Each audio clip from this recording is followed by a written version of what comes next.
Lake was built in 1922. It never really worked from the beginning, from 1922. That's a long ways. So it's over 100 years old. And it never really worked because they had the wrong base. It was always leaking. They didn't have what we have today. So it's pretty amazing what's happened. And, I hate to say it won't leak, but it won't leak because we use a material that doesn't allow leaks. It's like a swimming pool. Doesn't leak. You use the right. This is called swimming pool on steroids. So it's great stuff. And today's actions, we're also supporting coal mines and coal miners in Wyoming and Pennsylvania, Kentucky, West Virginia, Ohio, Indiana, Illinois, North Dakota, and New Mexico.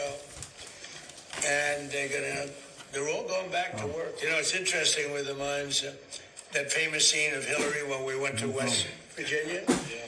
And she had just left another state and she was trying to convince everybody that they should go into technology, no longer be miners. And these guys in West Virginia, they didn't want to hear about it. They wanted to be, remember that scene around the table? And they talked to this beautiful, big, strong miner, and they wanted him to make computer chips. She said, we'll teach him how to make computer chips. His hands were so large, he couldn't hold a computer chip. He's looking at it.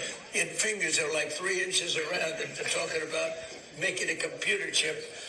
And he didn't like it, and he ended up being one of our best ads ever. And she did rather poorly. I think she lost by 77 points or something like that. Pretty tough to go knock coal, and then you go 2 weeks later to West Virginia to try and win the state. It didn't work out well for her. But the miners love us. What do you think we got with the coal miners? Would you say we got 90%? 100%? What do you think we were on this? Pretty high. Probably higher than any group in the country. Pretty high. Yeah, it can't be bad. Well, we did well with all the groups. I'll tell you, the group that now likes us are the auto workers because we're building more auto plants now than at any time in the history of our country. So it's great to watch and see what's going on with the U.S. We're the most respected country anywhere in the world, and we were a dead country a year and a half. We were a dead country. We were a mocked, laughed at country.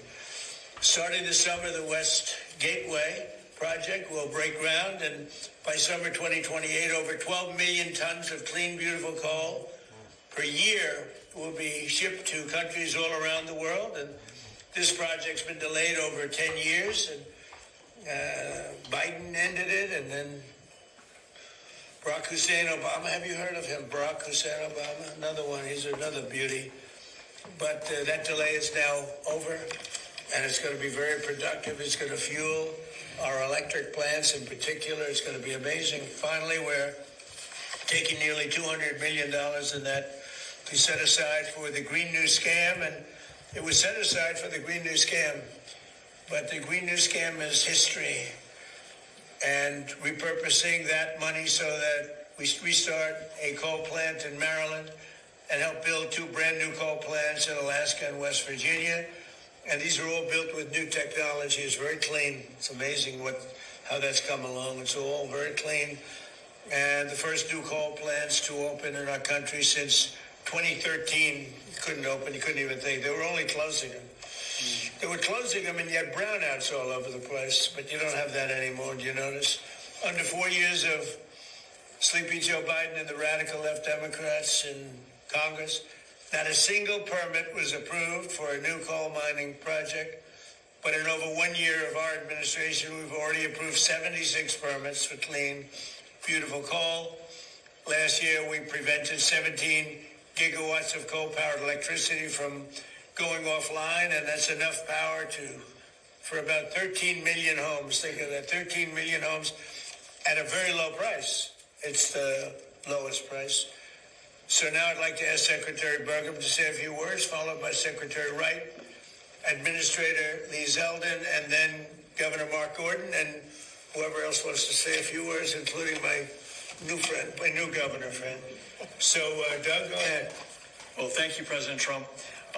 With these announcements today and everything that your administration has accomplished, so far since you've taken office. This administration has done more to save, protect, and expand coal in our country than any administration perhaps ever.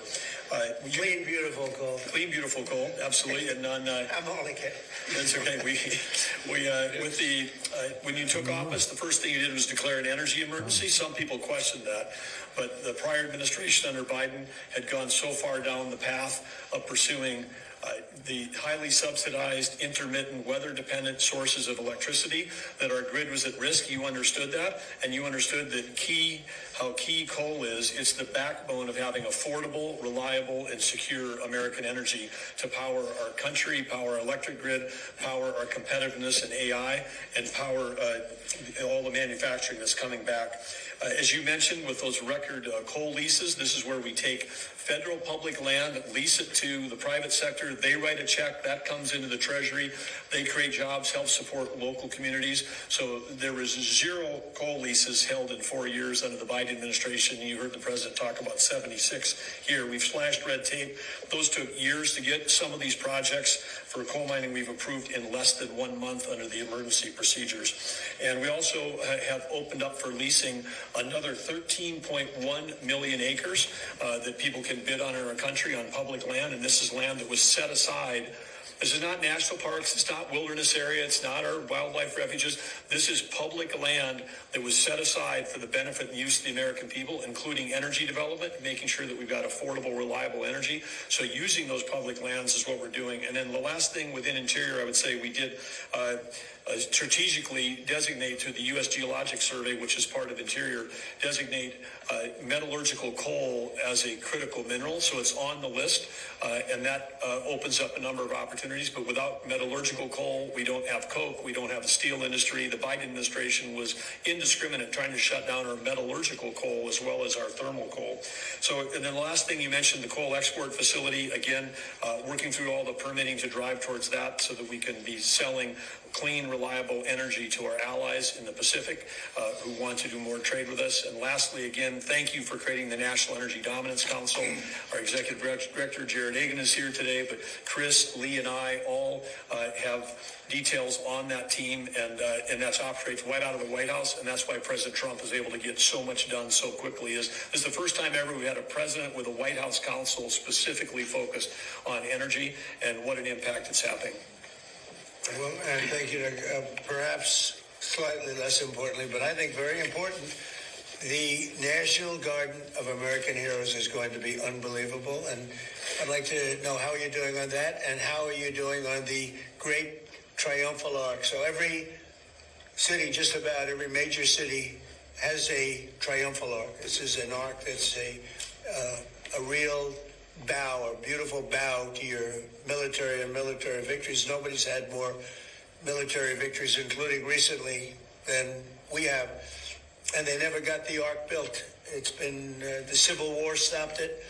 That circle has been sitting there for a long time, for many, many years.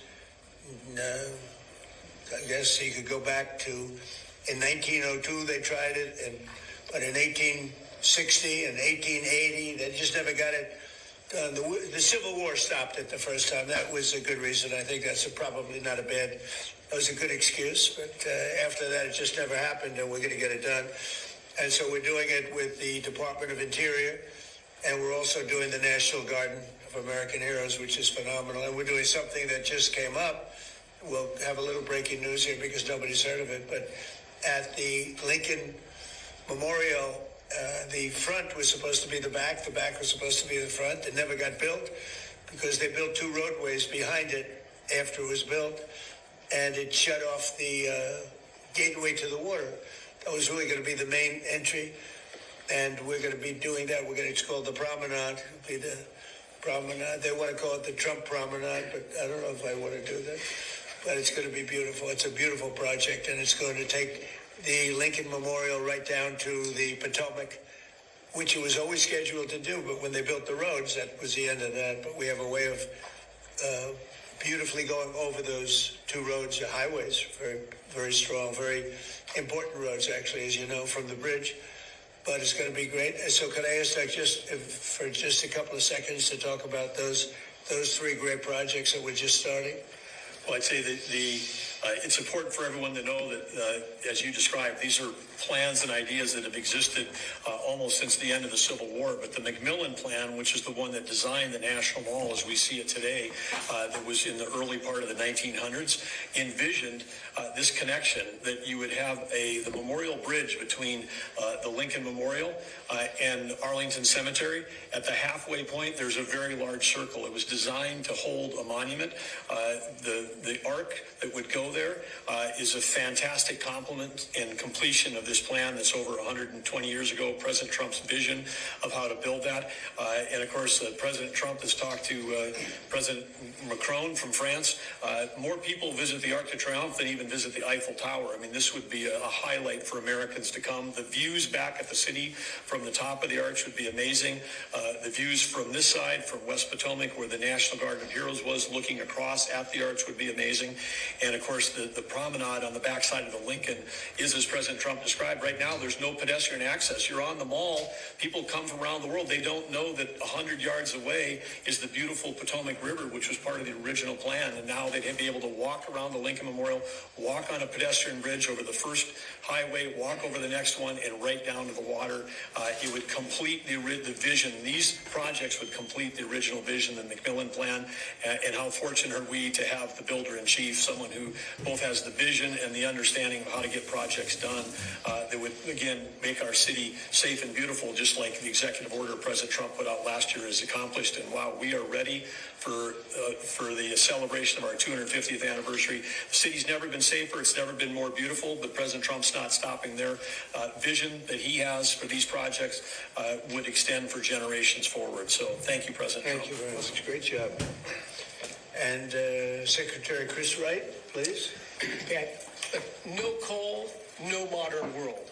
Stated another way, without clean, beautiful coal, a modern world is impossible.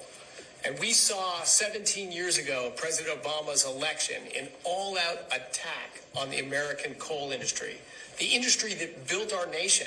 We wouldn't have the buildings, the factories, the industry, the electricity grid we have today without the critical contribution of coal. It's been the largest source of global electricity for 125 years in a row and will be for decades to come.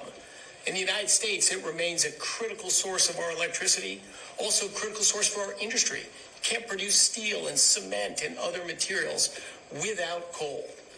And beyond the impacts of coal in our electricity sector, just think of the direct impact on human lives. If President Trump had not been elected and inaugurated in January of 2025, and through his authority at the DOE, we were able to force keeping open 6 coal plants. As of today, there'll be a 7th one, and more than twice as many that voluntarily said, hey, if we're not going to have to close, we need to stay open.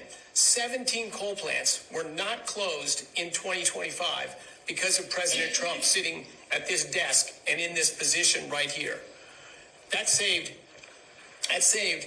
17 gigawatts of electric generating capacity, and the winter storm Fern that hit our country in the last week of January this year, conservatively, hundreds of Americans would have lost their lives if those 17 coal plants had closed.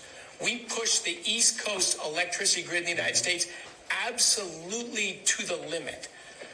A storm Uri hit 5 years ago in Texas, smaller in geographic extent, not the same magnitude. Over 300 people died. But because we had those coal plants operating and running, and not only did they run, wind power disappeared when the storm hit. Solar's irrelevant in the winter, so the things we talk about didn't even matter to our electricity grid except for cost burdens. Coal stepped up and produced 25% more electricity during this storm than its normal, reliable chugging out of electricity. Without those plants, without that increase in electricity production, we lost a lot of Americans, untold economic damage. President Trump is the president with the courage and the boldness to defend an industry that has been maligned for far too long and to recognize its importance. Americans are upset about high electricity prices. Blame closing existing reliable, secure plants and replacing them with subsidized, unreliable plants, a guaranteed way to drive electricity prices up. But this administration is committed to reversing all of that. That money we've talked about from the Defense Production Act, thankfully, because of the one big beautiful bill of these fantastic congressmen sitting around me and governors, without that legislation, we wouldn't have the money and the Defense Production Act authority to keep open so many plants. It is hard to overstate the magnitude of this. If you look at our efforts across the whole government so far, 45 coal plants are open today that would not be open. Where would we be to reindustrialize America? Where would electricity prices be if we had let all of those plants close? But we're not doing it. All of those plants, that's $700 million of government funding, but it's matched with $1.7 billion of private investment from the owners and operators of those plants. All the people in those states that say, phew, we don't have to kick our industry out and raise electricity prices again. Common sense is returning to Washington, D.C.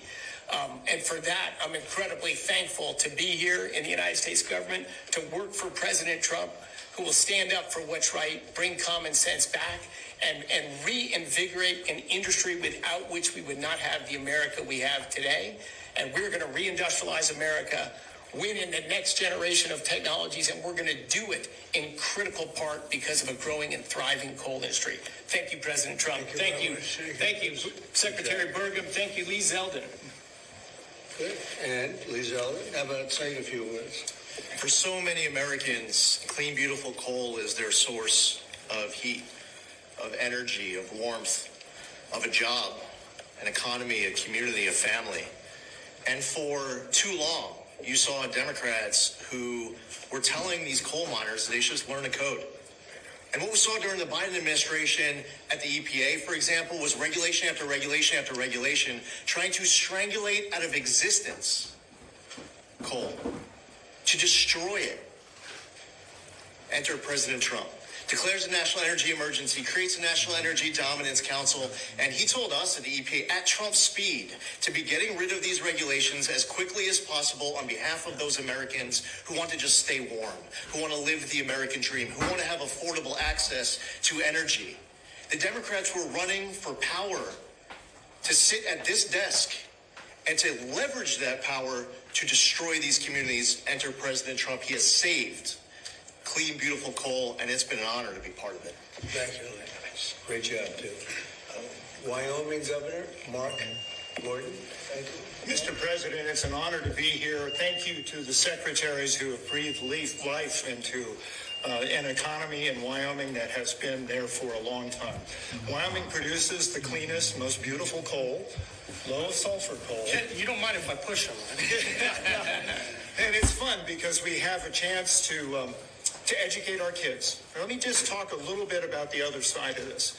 When a kid grows up in Wyoming, their education's paid for in large part by the coal severance taxes, by the royalties that come from mining that coal that was shut down by the Democrats. When they have a chance to get a job, they can go look to the coal mine.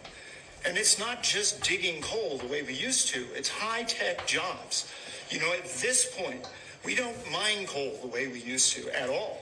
It is very, very technologically proficient. And what's more important, it's environmentally sound. I would invite you to come and look at the reclamation that's happened in the Powder River Basin, and we can demonstrate that it's environmentally sound, that actually wildlife populations thrive and do better. Today, Mr. President, I really want to talk to you a little bit about our recent trip to Japan and to Taiwan. Both countries that were going to forswear coal. And now they realize that they need that reliable, dispatchable, secure source of energy. But they can't get it as clean as they can from the Powder River Basin. So to be able to open that Oakland port is absolutely essential for the lifeblood of our state and for our coal mines. It is something that we tried to do in your first administration, and we almost got there. We actually were prepared to go through that, I guess, belt that we have on the West Coast with California, Oregon, and Washington, and finally enforce the Commerce Clause to allow states like New Mexico, Wyoming, Utah to have access to that Asian market And let me just tell you one last thing about that. It's not just about clean, beautiful coal. We have companies like Peabody that are now saying, we believe we can get rare earth minerals and critical minerals from what we're doing. So we are advancing technology, advancing the opportunities and the security of the state, all because of your vision, sir. Thank you. Thank you very much. Thank you very much. Would you like to say something on behalf of West Virginia? I would like to love say, that place. Mr. President, all West Virginians are so deeply grateful to you for your focus on protecting their energy jobs. The coal miners know the incredible importance of why we're here today, and to talk about the potential for new coal-fired power plants, that excites them. And I think West Virginians are really inspired because we're America's energy state. When you think about what's happening on the global scene, where that fight, that international fight with China for technology supremacy, we believe that your policies are going to allow America to compete and win. And West Virginia is going to supply the coal, the gas, the nuclear to help make that happen. So I'm very excited by everything you're doing, even some of the relatively small things when you come in and you sign agreements with your administration, putting hundreds of people back to work. It's all making a big difference for West Virginia. So thank you, Mr. President. As an example, the Gulf of Mexico into the Gulf of America. It bothered me for many years. We have 92% of the frontage, and we made that little change. And Mexico was thrilled. They were thrilled about it. But that was a good one, right? You were telling me before that was a good one. It's about the United States now for a little while, if it's okay. Would you have any questions, please? Yes, President Trump, this was just crossing as we were heading in here. President Zelensky wrote a letter to President Putin. He wants the two of them to meet to hash out the end of the war in Ukraine because he thinks you are too busy with the war in Iran. Is he right? Well, I don't know. I'm glad that they're maybe talking about meeting. I think we had a lot to do with it. I know exactly what you're doing. But I think it would be great if they met. They should get it done. And Mr. President, there's been a lot of talk lately about the Treasury putting your face on a $250 bill. Have you seen a mock-up of the Trump $250 bill? And if that winds up being currency, would you ever be able to tip anyone anything but that? One thing I probably leave it for. I have actually seen something just about 2 days ago. I know it's been pushed by a lot of our supporters, and I'm honored that they're doing it, but we'll see how that all works out. But I have heard about it, and there is a group of people that really like the job we're doing, so that's a great honor. Yeah, please. You announced just a few days ago that you're naming Bill Pulte as the acting director of national intelligence. There's been a little bit of a pushback from some Senate Republicans. Why do you think, Mr. President, he's the best person for the job? Well, he's very smart. He's a person who's got high integrity. He's done a phenomenal job at Fannie Mae, Freddie Mac. You probably have $1 trillion in value there. When he took over, it was much less. And I guess I'm responsible for that, too, because everybody wanted me to sell it in my first term for 10% of what it's worth right now. If I would have sold it, we would have lost $900 billion. We would have lost, think of it, it's probably worth $1 trillion.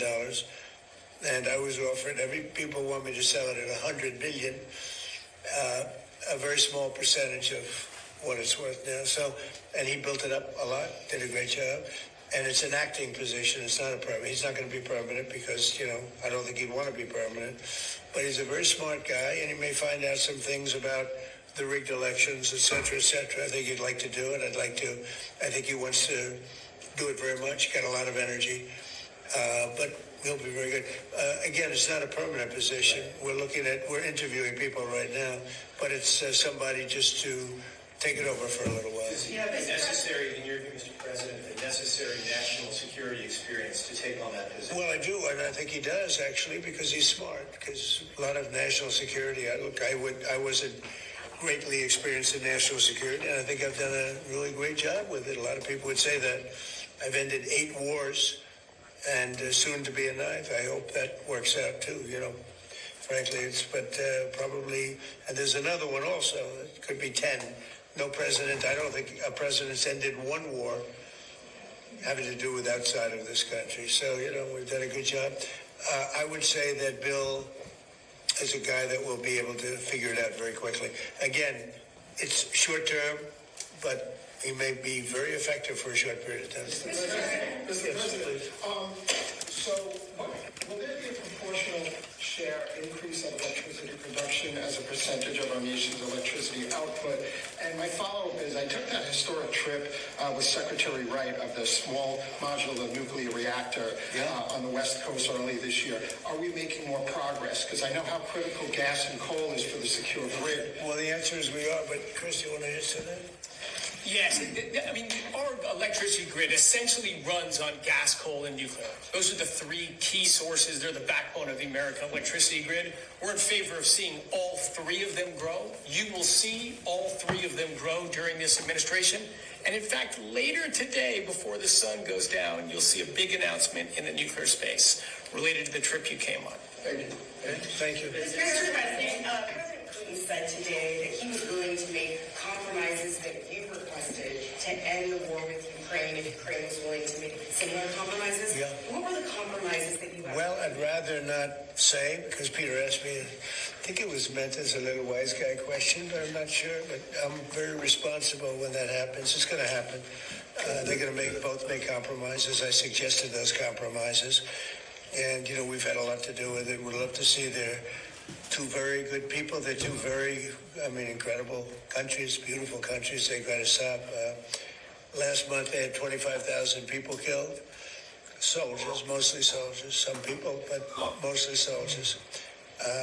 And it's been averaging probably almost 25,000 people every month of soldiers killed. And I've been very strong on the fact that they've got to get that over with. So, but they do. I want them each to make certain compromises. I think they're going to do that. Yeah, Daniel? Mr. President, thank you. You, for your actions, have saved and supported more than 100 coal plants in your second term. When you hear something like that and you try to create an environment where they're not just surviving, they're thriving, what does that do to the reliability of our energy grid, but to the economies as well of states like Pennsylvania, West Virginia, Wyoming? How does it bolster those economies? Well, we were destroying our grid because we were relying on wind and other things that don't have the power, they don't have the strength, they're very expensive. Wind is the most expensive form of energy. It sounds good.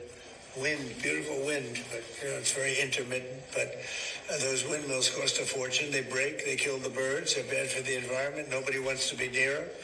The houses, I don't know how they got popular. They're not popular with the people. They're popular with investors because they get subsidy. But we pretty much cut that subsidy out, I think, Doug, right? Absolutely.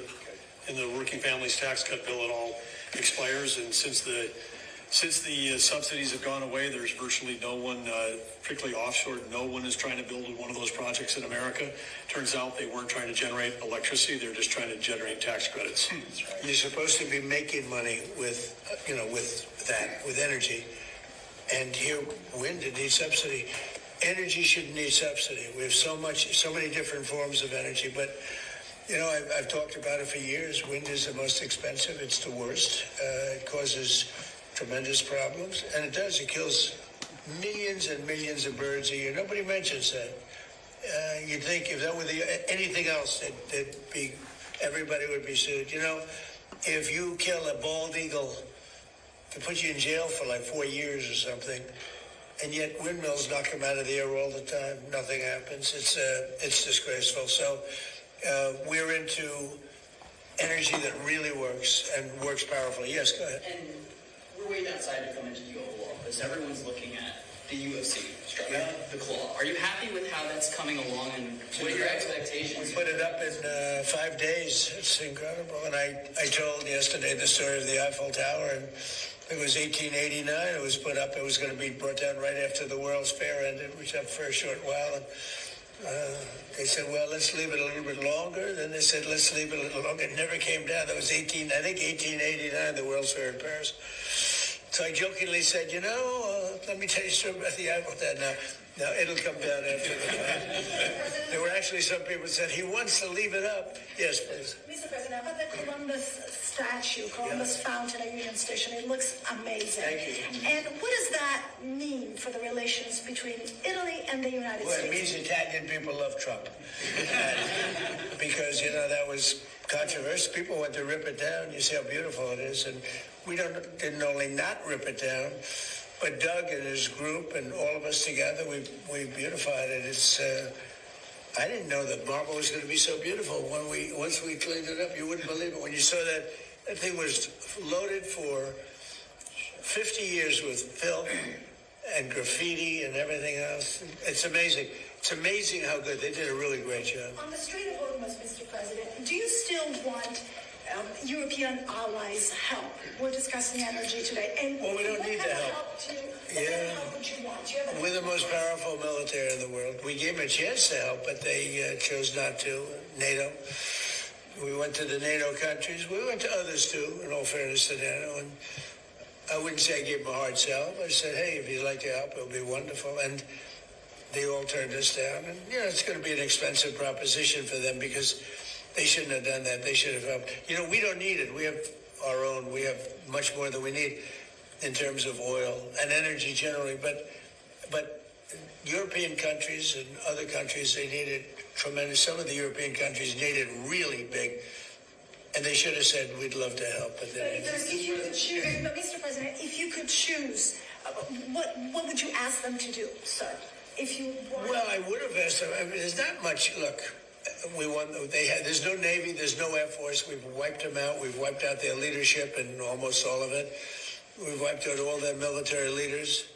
They're down on the third. Now, maybe they're very good. I don't know. I can't tell you that. But certainly the first ones didn't do very good because they were literally, after 3 days, almost the entire military was wiped out. They had to get new generals. And then after that, they had to get more new generals. And we knocked out their anti-aircraft, their Air Force, just about everything you can knock out. So, and then you read in the fake news that they're doing really well in the war. I mean, it's unbelievable. We knocked out everything there is to knock out, and you'd pick up the fake news and they'd say how well they've done. They're doing brilliantly. They have no Air Force. They have exactly, we knew that, 159 ships. Andy, out of 159 ships, all 159 lie beautifully at the bottom of the ocean. We actually took pictures of them down there. And then you read the fake news. They say, well, their Navy is really great. You know what they have now? Little runabouts with a machine gun on the front. The ships don't even really deal with them. They're like a gnat, they get off. That's all they have. It's crazy. This country needs a fair press. And one thing I think that's done is expose how corrupt our media is. And I really do, while we're here, I hope the media looks at this election that's taking place in California where they think it'll take 7 or 8 days to count the votes. Can you believe this? I mean, they spend all that money on the machines, the big voting machines. They think it's going to be 7 or 8 days before we know who won the election. But the numbers are looking strange because without any vote counting, the numbers dropped very precipitously for two Republicans that are doing well, that had been doing well.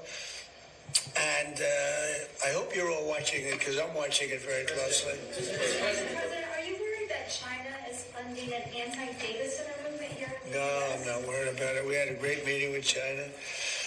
And, they do things to us and we do things to them. I say it all the time. They say, are you worried about China tapping your phones? I said, well, they're worried about the same thing.